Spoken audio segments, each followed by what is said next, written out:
So, as we start our part 3, I want to direct you to the back side of your page, which is Christianity and the Judiciary. And of course, this is lesson 18. And the Supreme Court ruled by our form of government, Christianity is the established religion. And they did that in Runkle versus Weinmiller in 1799, and the page 176 are these quotes, and if you flip over to page 178, you can see that in 1892, the Church of the Holy Trinity versus the United States, another affirmation of the Christian foundation of America. The Supreme Court declared, quote, "Our laws and institutions must necessarily be based upon the teachings of the Redeemer of mankind. It is impossible that it should be otherwise. And in this sense, and to the extent our civilization and our institutions are emphatically Christian. This is historically true. From the discovery of this continent to the present hour, there is a single voice making this affirmation, that this is a Christian nation." So again, they just say it very plainly. We are founded to legislate, propagate, and secure Christianity. Isn't that interesting? So, 1892. And again, in 1947, the court said, quote, "We are a religious people, and our laws presuppose the existence of God." And then our national motto was held up, as well as paid chaplains in Congress was upheld. And so, yes, over and over we see this truth that our nation was founded on faith and religion.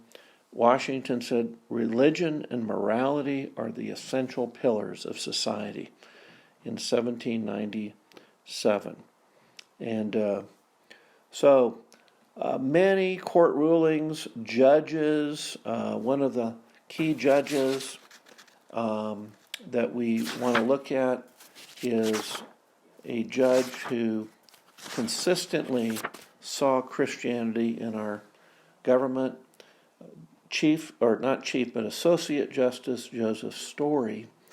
And in his commentaries on the Constitution, he said, "We are not to attribute this prohibition of a national religious establishment to an indifference to religion in general, and especially to Christianity, which none could hold in more reverence than the framers of the Constitution.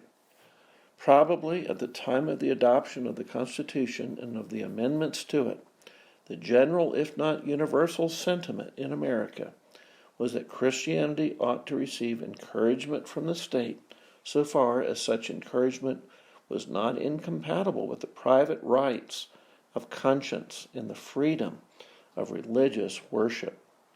An attempt to level all religions and to make it a matter of state policy to hold all in utter indifference would have created universal disapprobation, if not universal indignation.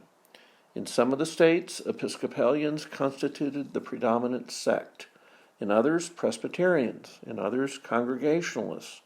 In others, Quakers. It was impossible that there should not arise perpetual strife and jealousy if the national government were left free to create a religious establishment. Thus, the whole power over the subject of religion is left exclusive to the state governments." So, let me put his name down. This is Justice Joseph Story. And see if I can spell out justice here. Serving on the Supreme Court, writing in his book, Commentaries on the Constitution. And so he's writing this, stating that Christianity ought to receive encouragement from the state. So he's saying because it is in the heart, and obviously supported by all the founders. And so we see that Story really understood this support of Christianity. And so this is on page 182 of your text, page 182. Now, George Washington, at his inauguration, said, and he took the oath of office following a citywide prayer meeting that morning in New York. He laid his hand on an open Bible to Deuteronomy 28. And after saying, "I swear," he reverently bowed to kiss it, and then added the words, "So help me God." The Washington and the entire Congress attended St. Paul's Chapel and heard the Reverend Dr. Provost preach, and then returned to the Federal Hall for the inaugural address. His addition to the oath and the declaration of his dependence on God in the inaugural speech has been stated similarly by every single president to this day. Now, Washington also carried on correspondence with churches.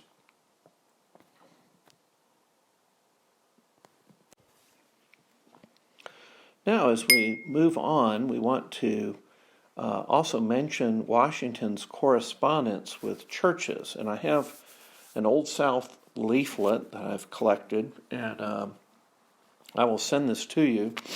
But it's Old South leaflet number 65. So I'm going to put that here. It's a historical document.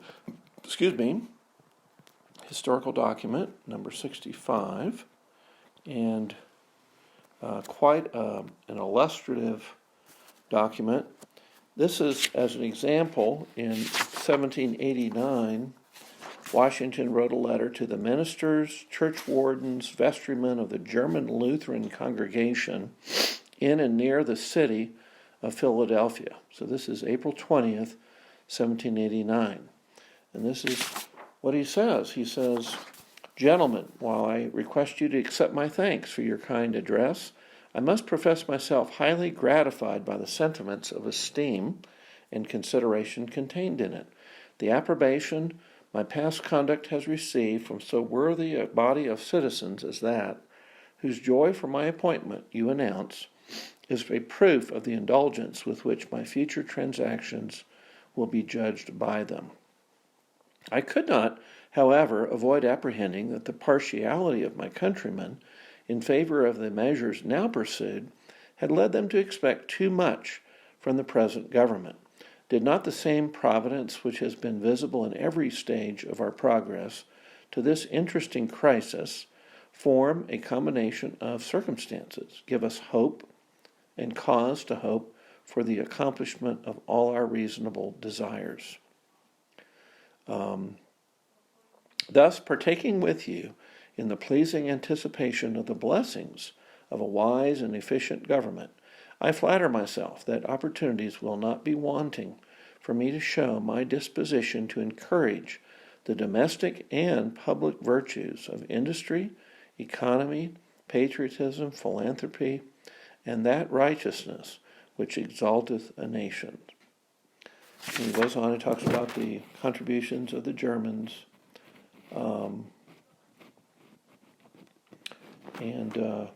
Last paragraph of this letter, "So long as my conduct shall merit the approbation of the wise and the good, I hope to hold the same place in your affections, which your friendly declarations induce me to believe I possess at present.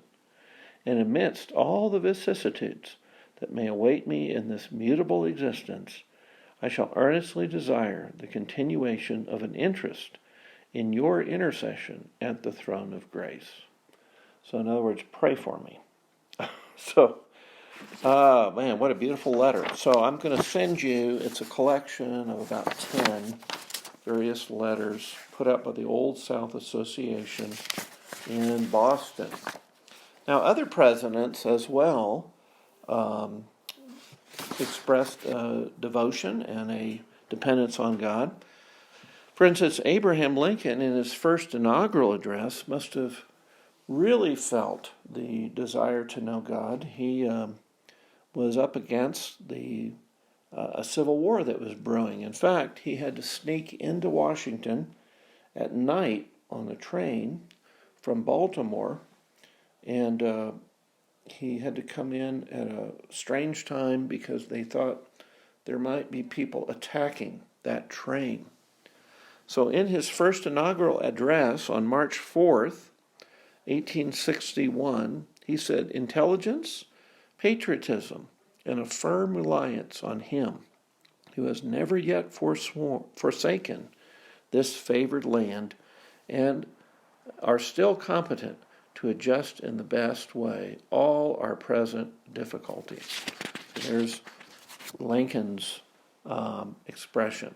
And others, we have studied a number of others, Jefferson, Reagan. We think of Ronald Reagan's Year of the Bible, where he proclaimed as president in 1983 that 83 would be the year of the Bible. And he says, "Now therefore I, Ronald Reagan, President of the United States of America, in recognition of the contributions and influence of the Bible on our republic and our people, do hereby proclaim 1983 the year of the Bible in the United States. I encourage all citizens, each in his or her own way, to re-examine and rediscover its priceless and timeless message." So he said,